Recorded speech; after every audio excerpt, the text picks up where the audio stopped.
ফুলকপি কিন্তু নিয়ে নিয়েছি। আর আপনারা অনেকেই জানেন ফুলকপির এখন কিন্তু দাম নেই, সাইজে আমি নিয়ে নিয়েছি। তো এই সাইজেই কিন্তু ফুলগুলো দিয়ে আমরা একটা কপিটা ডুবিয়ে আমি জল দিয়ে দেবো। আর দেখতেই পাচ্ছেন টমেটো আর ক্যাপসিকাম কুচিয়ে রেখেছিলাম।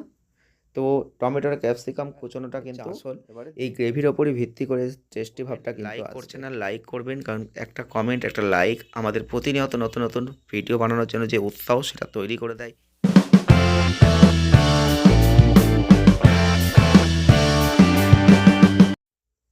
নমস্কার বন্ধুরা, চলে এলাম আজকে আর একটা নতুন রেসিপি নিয়ে।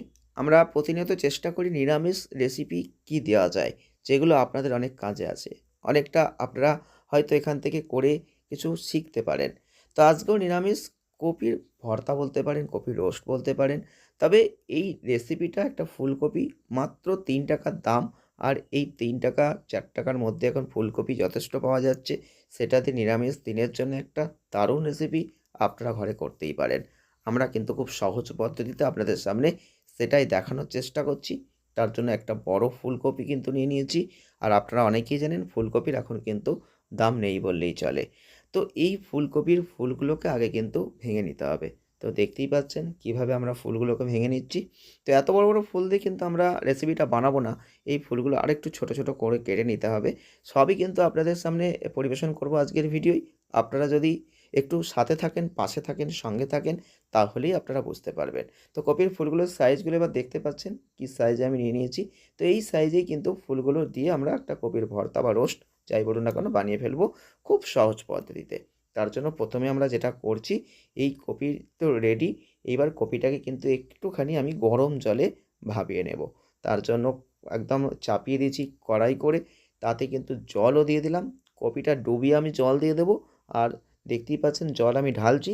তো কপিটা ডুবে যাবে। এবার আমি গ্যাসের আঁচটা অবশ্যই জ্বেলে দেবো। আর গ্যাসটা জ্বেলে দেওয়ার পর হয়ে যাবে কিন্তু কপিটা ওদিকে ভাবানো। কপি ভাবানো হয়ে যাচ্ছে। আর এদিকে কিন্তু আমি অবশ্যই কড়াই চাপিয়ে তেল দিতেই তেল গরম হয়ে গেছে। আর ওখান থেকে কপিগুলো জল থেকে কিন্তু ভেপে গেছে, ওখান থেকে তুলে নিয়েই ভাজতে শুরু করে দিচ্ছি। তো এইভাবেই কিন্তু আপনাকে রেসিপিটা বানাতে হবে। তো যাদের গ্যাস অম্বলের সমস্যা আছে তাদের জন্য এই কপিটা ভাবানোর প্রয়োজন আছে। যদি গ্যাস অম্বলের কোনো প্রবলেম আপনার না থেকে থাকে তাহলে কপিটা ভাবানোর কোনো প্রয়োজন নেই। আপনারা একেবারেই কিন্তু কাঁচাটাই কিন্তু আপনি অবশ্যই তেলে ভেজে নিতে পারেন। অবশ্যই টেস্টি ভাবটা বেশি পাবেন।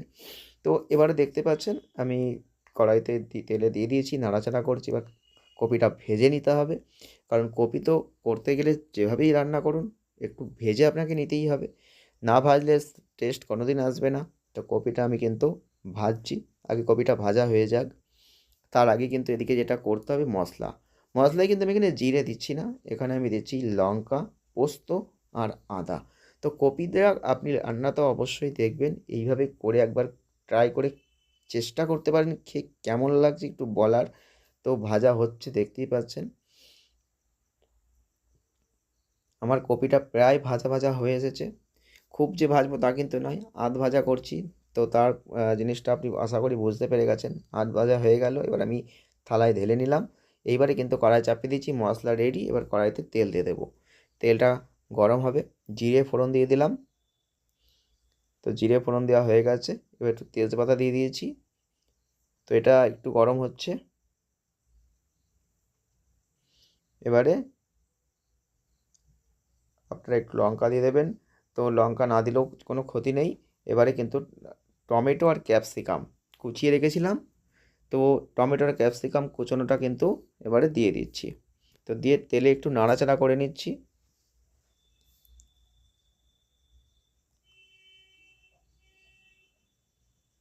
এবারে হলুদ দিলাম অল্প করে, পরিমাণ মতো দেওয়ার চেষ্টা করবেন। এখানে 8 চা চামচ হলুদ দিয়ে দিয়েছি।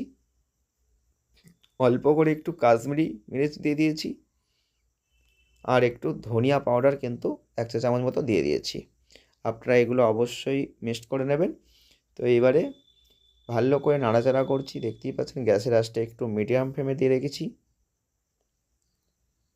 এবারে অল্প করে লবণ দিয়ে দিচ্ছি। লবণটা আপনারা অবশ্যই পরিমাণ মতো দেবেন, কারণ হচ্ছে এখানে কিন্তু ঝোল হবে না, এখানে একদম শুকনো শুকনো হবে।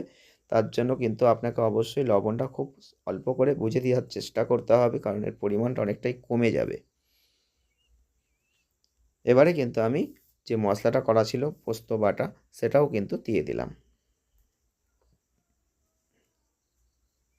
তো এই গ্রেভিটা একটু ভালো করে নাড়াচাড়া করার চেষ্টা করছি। গ্রেভিটা হচ্ছে আসল। এই গ্রেভির ওপরই ভিত্তি করে টেস্টি ভাবটা কিন্তু আসবে।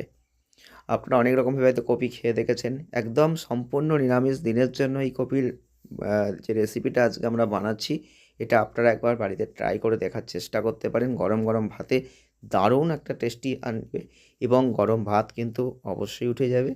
তো এবারে কপিটা কিন্তু আমরা দিয়ে দিলাম। তো কপিটা অ্যাড করে দিয়েছি। এবারে ভালো করে নাড়াচাড়া করতে হবে।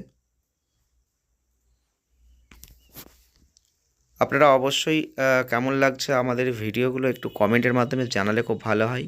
কমেন্ট করবেন, লাইক করছেন না লাইক করবেন, কারণ একটা কমেন্ট, একটা লাইক আমাদের প্রতিনিয়ত নতুন নতুন ভিডিও বানানোর জন্য যে উৎসাহ সেটা তৈরি করে দেয়। তাই চেষ্টা করবেন যদি পারেন তো একটু পাশে থাকার, সঙ্গে থাকার। যদি ভালো না লাগে অবশ্যই সেটাও কমেন্টের মাধ্যমে জানাতে পারেন। আর কী ধরনের রেসিপি দেখতে চাইছেন সেটাও বলতে পারেন। আমাদের একটা ফেসবুক পেজ রয়েছে, আপনারা সেটাও একটা ফলো করতে পারেন। তো দেখতেই পাচ্ছেন এর রেসিপির যে এখন কেমন লাগছে এটা। তো এখানে আর কিছু একটা জলের দরকার নেই। এটাই কিন্তু আস্তে আস্তে আস্তে আস্তে একটু হালকা রস আছে, এই রসটা কিন্তু শুকনো হবে।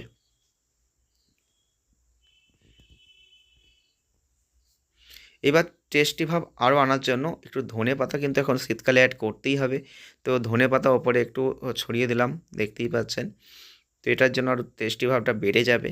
ধনেপাতার স্বাদ অবশ্যই আলাদা। অনেকেই ধনেপাতা হয়তো পছন্দ করে না, তাদের বলবো ধনেপাতাটা অ্যাড করার কোনো দরকার নেই। এবারে একটু অল্প করে গরম মশলা আপনারা কিন্তু অ্যাড করবেন। আর গরম মশলা অ্যাড করবেন, ধনেপাতা অ্যাড করবেন, এখানে ঘি দেওয়ার কোনো প্রয়োজন নেই। তো গরম মশলা না দিলে আপনি ঘিটাকে অ্যাড করতে পারেন। তো অবশ্যই এই রেসিপিটা আজকে কেমন লেগেছে আপনারা অবশ্যই জানাবেন। নিরামিষ দিনের জন্য এই কপির সুন্দর রেসিপিটা আপনাদের উপহার দিলাম আজকের ভিডিওয়। দেখা হচ্ছে নেক্সট ভিডিওয়, সঙ্গে থাকবেন।